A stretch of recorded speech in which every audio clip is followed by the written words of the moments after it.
Previously on Raised Under. Brock is controversial, and it's because of his age. We had gotten him a little dirt bike when he was 2. He was able to maneuver it pretty well. I'm just not scared of speed, and my dad found that out. It was almost born into his soul to be a race car driver. He's 13 years old. He's a driver. Like, he is a real live race car driver. I think when Brock gets back on the track in Pittsburgh,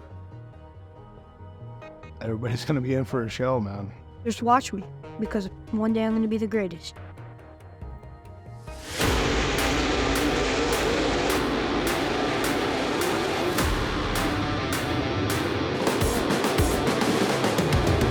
So last season, I said I was gonna go prove a point at Pittsburgh after our suspension was over, and we went to Pittsburgh and proved the point. A couple late restarts, we got snookered on the last one, and unfortunately, we finished second, but it was a hell of a run. We beat some of the best guys in the country there. Here comes Pinkerous down to the inside of Schaefer. Then he slide jaws him again, coming through the turn. I really have a good feeling that we're gonna be dominant this year, and we're gonna be really good. We're not coming for practice anymore. Anything short of a top 5, we didn't do our job. Point blank. This might be the last time you see us on this tour.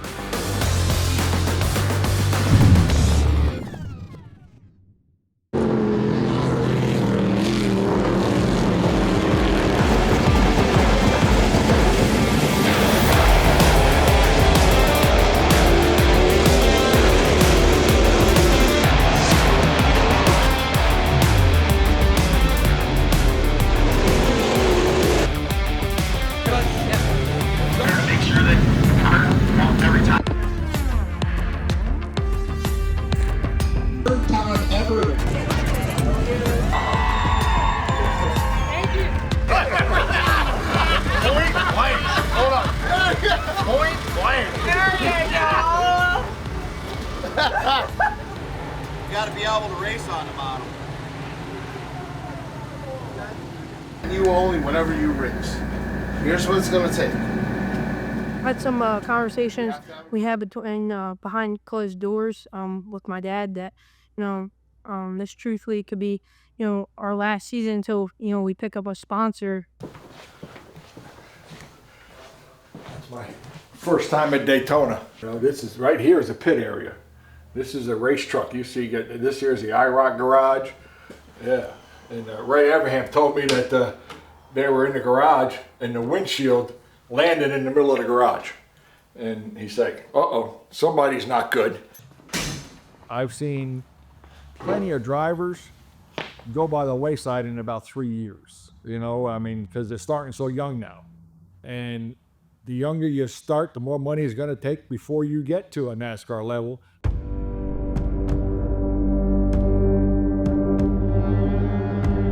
Yeah, so I made it really clear at the beginning, when we sat down at that team meeting, that this has to be the year that we have to land this sponsor. And if we don't, we're not going to be racing at this level anymore.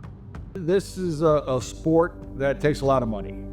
And when you run out, it sucks. It's like a catch-22. You don't want to take away your child's dream because of finances, and then at the same time you have to think like, what's the best option for the family to pay bills and keep living our lives. You can go out and buy a baseball glove and a baseball bat and be really good in youth leagues, modified JV, high school, go to college, get drafted in the MLB. Racing's a whole different way. I'm a first generation driver. We don't have a roadmap, so we're just making a path for ourselves to make it to the bigger levels and succeed. If you're a champion, your chances of driving for somebody are a whole lot better than if you're not a champion. There's a lot of momentum behind Brock. He has a huge fan base. He's checking all the boxes, but we still have to go out there and win races, and we have to win big races. There's quite a bit of pressure on me, to go out there and succeed and do good. Our goal is really to, finish out the season with a championship.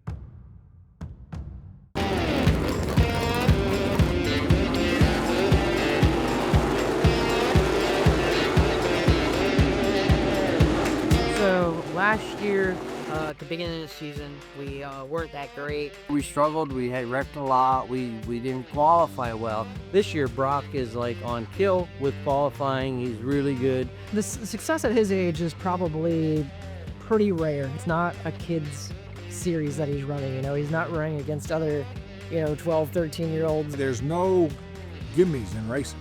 Brock is a racer. He's a good kid. He got a good head on his shoulders.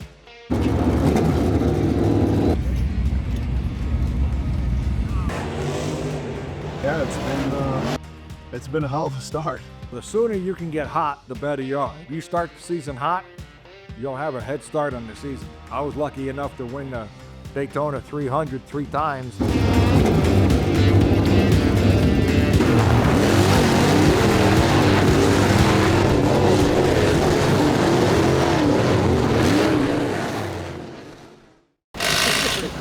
Why do you think people settled up here around this Buffalo area with the weather so fucking shitty?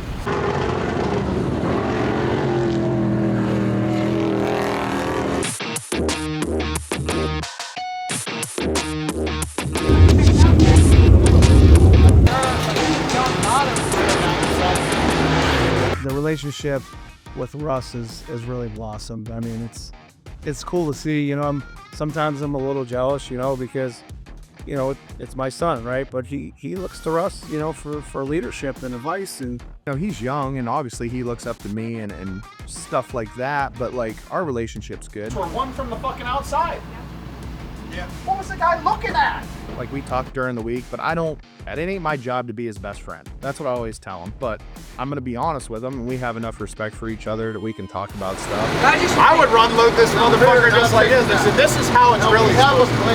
We spoke about the plan. The biggest difference between Brock last year and this year, I gotta say, is his maturity level. Just experience. It's like I said from day one last year, when he was crashing this thing every week and running in the back, and I said, it just takes time. Like, you can have me and money and the equipment, and there's one thing you can't buy is just, experience. So believe it or not, like I told Paul and everybody else, it just takes time,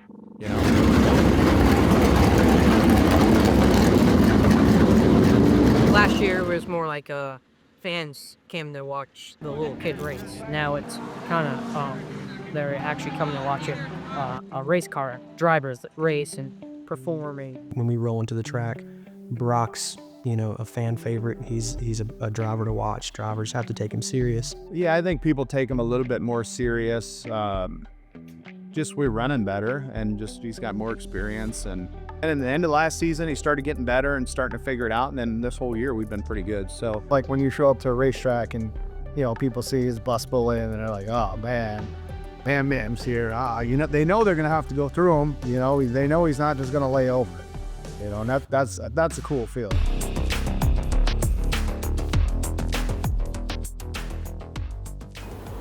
Oh, it ain't gonna rain tonight, is it?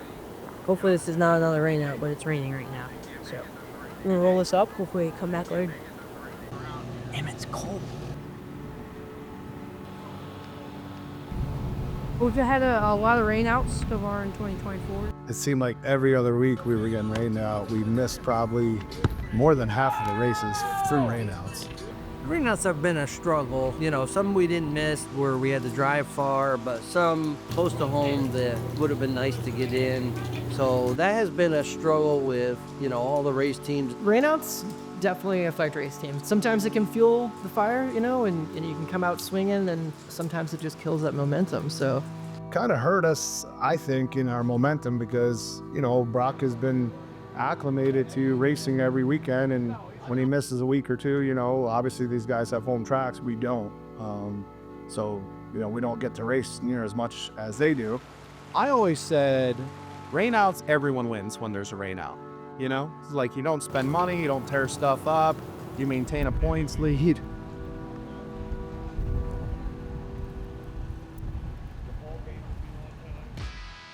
We started off our season in Volusia and was able to, pick up a win, probably my biggest win in my career. I was racing against the best crate drivers in, the country. Bunch of top fives, finishing the top 10 every single race. We came out and right from the get-go, we had the lead. Pinkerous win another top 3 finish. Bam Bam picks up the win at Tri-City. Brock Pinkerous continues to add to his points lead. Another win at State Line for the 555 car. We're coming up on the end of the season, and Bam Bam is holding on to that points lead. Looking at the adjusted point total since Pennsylvania Motor Speedway, it appears that Jeremy Wunderlich takes a 1-point lead to the 14-year-old driver from Ellenville, New York, heading into the last race of the season.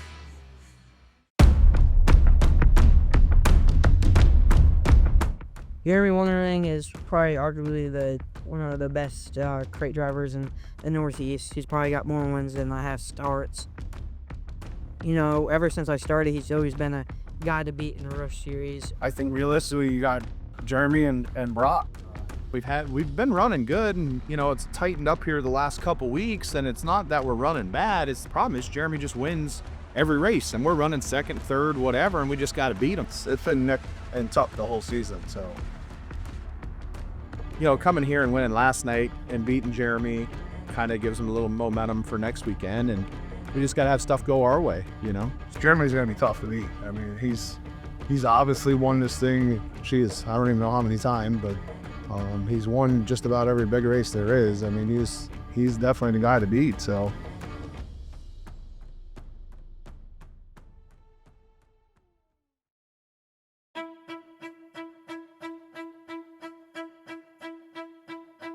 As of right now, we just want to focus on winning this Rush Championship, obviously. Well, I think everybody's pipe dream at the start of the year was to win the points and win a bunch of races, and having a chance to actually win the points at the end of the season, and you know, getting through all the rainouts and the letdowns and this and that and the money, it's cool, man. It makes me proud.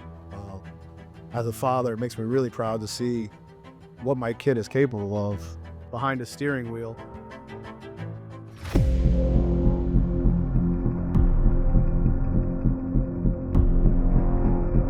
All right, here's the setup for this. You got two guys that can win this title. The championship is worth $20,000. 20 grand. Two guys. Jeremy Wunderlich, who's driving the number 3J. The other guy is Brock Bam Bam Pinkerous. Brock is a 14-year-old racer. He's driving car number 555. A man that's led the points most of the year until this past weekend. He dropped 1 point behind Wunderlich. Ladies and gentlemen, get on your feet. Here we go. 30 laps, the distance, green flag is out. Our focal point is on Pinkerous. He's trying to fight off the 33X of Logan's here. Pinkerous wants Jeremy Wunderlich right behind Pinkerous. Here comes Wunderlich into the turn. Wunderlich trying to hold on and stay with Brock Pinkerous as they come around the turn. Wunderlich trying to get around there to get back after Brock Pinkerous. Yellow flag is out. 15 laps to go to decide $20,000. Pinkerous trying to hold off Wunderlich. Everyone trying to use up the track. Wunderlich charges down to the inside of Pinkerous. It's a $20,000 battle, and Wunderlich has it. He shuts the door on Brock. Brock goes to the inside, and Wunderlich has to slide up, and Pinkerous gets by. 10 laps to go. End of corner number 3. Wunderlich right down there on Brock Pinkerous. Oh, Pinkerous hits the inside lane. He bounces up in the air. Wunderlich almost gets into him and avoids the contact with the young lad. Brock Pinkerous, he slides up, and Wunderlich gets underneath the young man from Ellenville, New York. Wunderlich gives Pinkerous some room on the outside. Pinkerous dive bombs and shuts the door going into turn number 1. Coming off the turn, here's Brock, he's way up wide. He holds on to it now. 6 laps to go for Brock Pinkerous to get $20,000. The number 555 comes around the turn, checkered flag is out. Brock Pinkerous wins the title. Wunderlich finishes in the number 5 spot, but Brock Pinkerous has pulled it off. Tears of joy here for this young man. He's been under a tremendous amount of pressure. It feels awesome. You know, I worked my tail off this whole season to, get here and where I'm at now. This wouldn't be possible without God or anybody that helps me and just had a loss of words right now.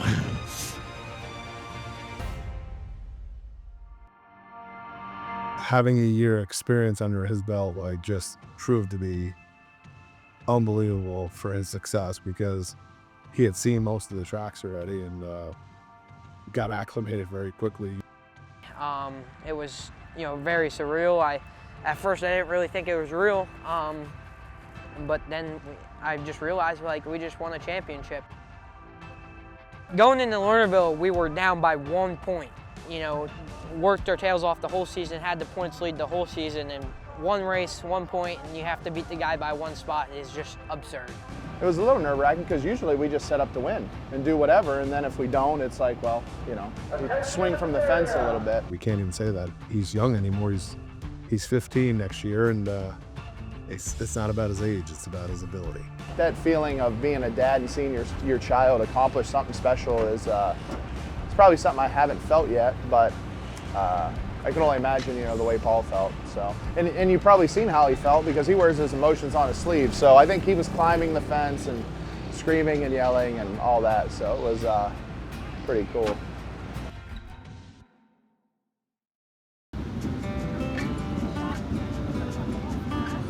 That's a good question. What is next? I don't make that decision, apparently. It kind of really all depends on where the stars align for Brock.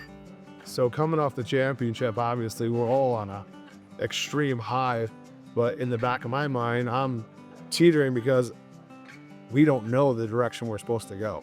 Really, the roadmap for racing nowadays is, if you're going to look at it, it's probably 20 different lines and they crisscross each other every which way. I honestly think while he's still 14, 15 years old, is to try to do a lot of the pavement stuff, late model stock, because if there's any chance of him going anywhere higher up in racing, you have to have some experience at that. I think Brock, this is his life. So scaling back is going to be a major change for the race team, especially on Brock.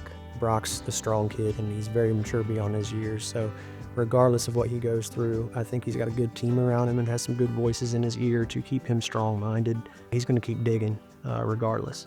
I tell you what, the future sure looks bright for Bam Bam. If you have the knack for driving a race car like Bam Bam does, I think he'll be fine. You got to move on and keep picking up more and more championships as your career progresses. I still have a lot more time and practice in the car that I can improve on for sure. To make that dream a reality, I mean, he's got what it takes to do it.